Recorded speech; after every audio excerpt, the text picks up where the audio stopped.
Classé patrimoine mondial de l'humanité par l'UNESCO depuis 1981, le parc de Djoudj accueille chaque année des millions d'oiseaux, un repère pour la reproduction de nombreuses espèces que les conservateurs du parc tiennent à préserver des agressions. Parc yëpp de moom presque am na ay agressions parce que avec la poussée démographique maanaam yokkute askan wi ñu bëri dañuy soxla ay suuf su dul pour dëkk ñii dañuy soxla pour seen nag yi dugg fa ñii tam dañuy soxla pour béy fii nag présentement au niveau du parc national des oiseaux du Djoudj ñaari problème yooyu surtout moo fi am mooy empiètement yi maanaam problème mu béykat yi daal beneen bi mooy divagation bi maanaam nag yi dañuy ñëw di dugg ci biir waaw am na nag quelques actions de braconnage maanaam ñi nga xam ne dañuy ñëw pour pêcher wala ñi nga xam ne dañuy ñëw pour rëbb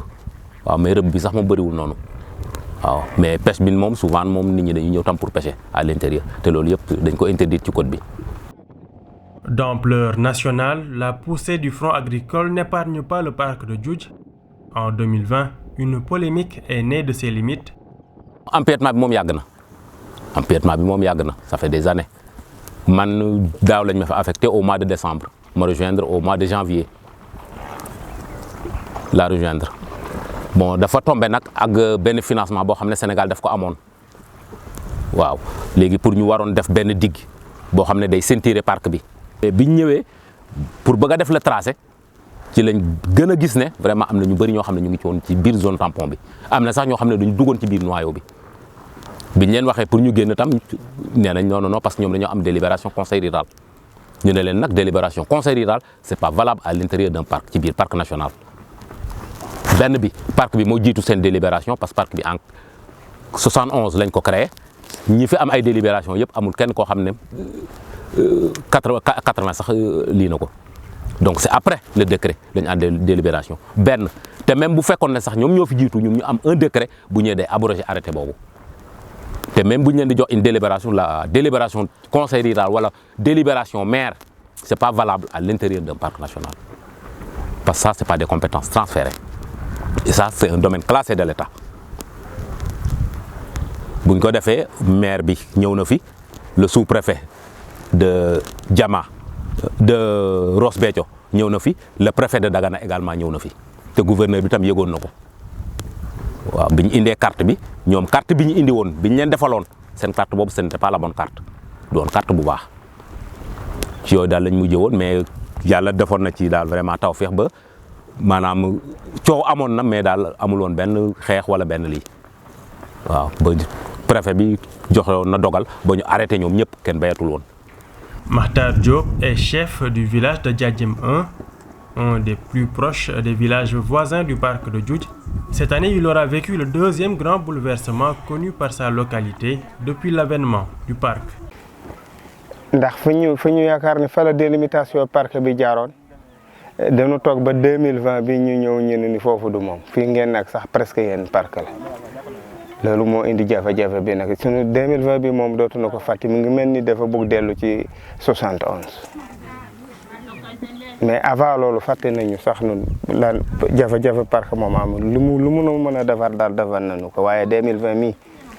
wax dëgg yàlla am nañu ci jafe-jafe yu bare ñu ngi dagg tool yi ñu ngi def ñu indi canaaru drainage bi amul lu ñu kontar ci moom presque gis nga booy béy te draineur la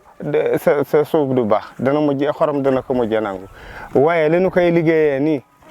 waxtaanu ñu wax ñun dafa ñu diisoo wax ñun dañu ñëw rek ni fii la ñu koy awale ñu leen ñun fii du parc ba ñoom ñu ni fii la. À l'origine de toute cette controverse, la construction de la digue de protection du parc, un ouvrage destiné à épargner les oiseaux du parc des rejets agricoles en plus d'autres agressions. ñoom ndox bi ñuy lii dañ ciy def ay engrais ak yenn produits yoo xam ne c'est toxique parce que on a fait des prélèvements ci biir gorom bi nga xam ne mooy la principale source d'eau parce que population bi nekk fi yëpp ci la ñuy sangu ci la ñuy naan ci la ñuy toggee te donc li ñuy béy ci tool yëpp ci bëri dañ koy déverser waat au niveau du gorom. donc dem nañ ba def nañ prélèvement ci jën yi am na gars yi def nañ ay études mais gis nañ ci biir jën yi yoo xam ne ay produits toxiques daf cee nekk yoo xam ne te ñoom bu ñu ñëwee dañuy nappaat jën yooyu dem di ko lekk donc maladie bi nga xam ne day dem ci jën yooyu mun na dem ba dal leen ñoom loolu benn la. ñaareel bi mooy picc yi am na ay oiseaux ñu xool tam ci biir nen yi gis nañ ne ba léegi produit boobu paysans yi di béy di ko tuur ci biir parc bi ndax jën yi di ko lekk oiseaux yi tam ñëw di lekk jën yi dem na ba contaminer même les oiseaux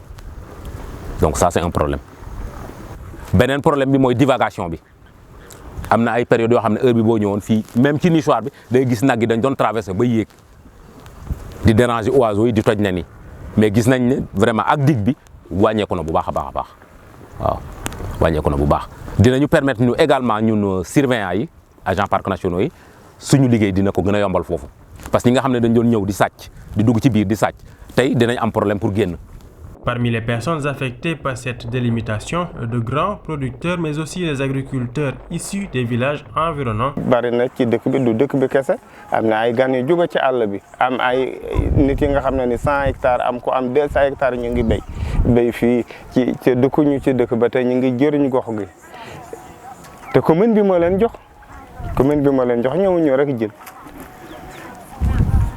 lu ñu dese nii du satisfaire dara. suñu tool yi am na ñu nekk ci gannaaw canal bi am na ñu nekk nii mais canal bi dafa leen xaaj.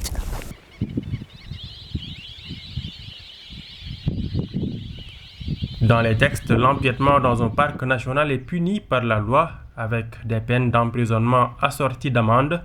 Mais pour le moment, on privilégie la négociation. nangu na sunu tool yi ñu ngi mel ni noonu léegi bu nuy ñëw bu fekk ne parc bi soxlawul ñu béy noonu duñu mën a béy ndax dañu ne ni fii la délimitation parc bi nag fii amu leen droit ngeen béy ko léegi ndax mu ngi ci zone tampon bi parc bi moo leen di wax ngeen béy su leen ko waxul yéen mënu leen béy. ñi nga xam ne moom dañ ne vraiment ñu ngi woon ci biir parc bi ci noyau central bi ñooñu dañ leen arrêté complètement ñooñu moom kenn béyatul mais nag ñi nga xam ne ñu ngi ci zone tampon bi ba léegi moom ñu ngi béy mais ils sont dans la zone tampon waaw lii ci zone tampon c'est que nag dans la zone tampon ak noyau central bi c'est différent bu dee noyau central bi dañ ne toute activité consommatrice par l'homme est interdite waaw dans la zone tampon ñu ne activités yi mun na fa am mais ça doit être contrôlé maanaam bu dee activité boo xam ne xool nañ ne vraiment loolu yàqul lu bëri ci conservation bi mën nañ ko autoriser mais doo jóge fa rek tam nga ñëw nga commencé lii daa am ay lii yoo war a jaar ba ñu la lii kat yow sa activité bi mun na compatible ak conservation bi. Dans la commune de Diama, l'incompréhension règne encore chez les concernés, y compris pour l'équipe municipale auteur des délibérations dans le territoire du parc. léegi ñun dañu liggéey ak SAED te SAED ñoo yor plan développement vallée bi te ñoom pour ñoom ci li ñu yor ci carte parc bi 16000 hectares la ñu am ay bor ñu xam ne foofu la yemoon ñun bu ñu joxee ba jege frontière fu mu nekk rek dañuy taxaw mais ren nag bu ñu ñëwee fi dañuy wax ni parc bi ëpp na 16000 hectares ñu ni mujj nañ ko yokk ñu ne ko nag na ngeen koy yokkee te ñun yëgunu ko te ñu dëkk fi ndax bu ngeen bëggee cohabitation bi jaar yoon bu ngeen ko yokk diñ koy yëg liñ ci yokk ñu bañ ko laal ñoom nag bu ñu ñëwee nag dugal nañu ay tool yi xam ne joxe woon nañu ko gannaaw 16000 hectares yi ba ñu ngi si biir état bi mu doon xalaat naka la ñuy def ba dambur si ñëw seen peine wala naka la ñu koy defee xamuñu mais état bi ñëw na def na li waroon def préfet ñëw na fa ànd ak su préfet man sax demoon naa ci ñoon ci àndoon seet ni am na tool yu bari xam dafa dugg parc bi ci seen wax ñun mais ñun luñu suñu fi ñu basé woon ci 16000 hectares bi moom bokkul woon ci biir parc bi mais bu ñëwee ni noonu ñun duñ leen waxuñu li ñu wax am na xëy na am na bu ñu koy def ñu yëgul ñu ànduñu ci woon bon loo xamul mën na ko protéger. li ñuy wax waa mairie bu ñuy defati délibération foo xam ne dafa jege parc bi ñu impliquer le conservateur su ko defee moom mu indi des documents parce que conservateur bi bu fi nekk tam ci document boobu da ngay basé wu mooy le décret de création ñoom buñ ubbee ci net bi sax mën nañoo gis le décret de création mais daal li gën mooy bu ñu ñëwatee fii di def une délibération nañ invité agent parc yi bu ñëwee ñu indi décret bi ñu xoolandoo ba ñu ne leen fii kat bokk ci su boobaa ñoom dinañ mën a def seen délibération te kenn du tooñ sa morom daal. Pour Djibi Sey, coordonnateur du comité des villages voisins du parc de Djoudj, ce conflit autour de la délimitation du parc pose également la question de l'occupation des sols. Le plan d'aménagement et d'occupation des sols qui a été élaboré par la commune de Diama, le PAS. Plan boobu dafa mel ni man ci sama gis-gis rëdd nañu ko mais doxaluñu ko ndax tey fépp fu nga xamante ni moo doon fu nag yi waroon sàmmee nit ñaa ngi fay bay fu ñu waroon nappee donc y a plus ces espaces yi nga xam ne moom la plan boobu tëraloon plan boobu léegi maanaam loolu amul kon mu mel ni kon conflit yooyu su fekkante defoon nañu ni nga xamante ni noonu la ñu waxoon muy la zone tampon qui est une zone à utilité multiple nit ñi dañ fa war di bay nit ñi dañ fa war di sàmm mais de concert avec le conservateur l'autorité du parc dañ ko war a waxtaane parce que am na fi ay terrains yu nga xamante ni comme ñun suñu terrain yi wala le 3PRD yu mel noonu yëpp ak toolu tubaab bi nekk fii ak yu mel noonu donc yooyu yëpp dafa nekk dans la zone tampon mais waxtaan nañ ci ak autorités yi ba ñu jox leen aval ak yu mel noonu. Les impactés vont devoir trouver une solution et les tensions semblent se dissiper peu à peu, mais le parc ainsi que les villages environnants sont tourmentés par le Tifa, une menace bien plus envahissante.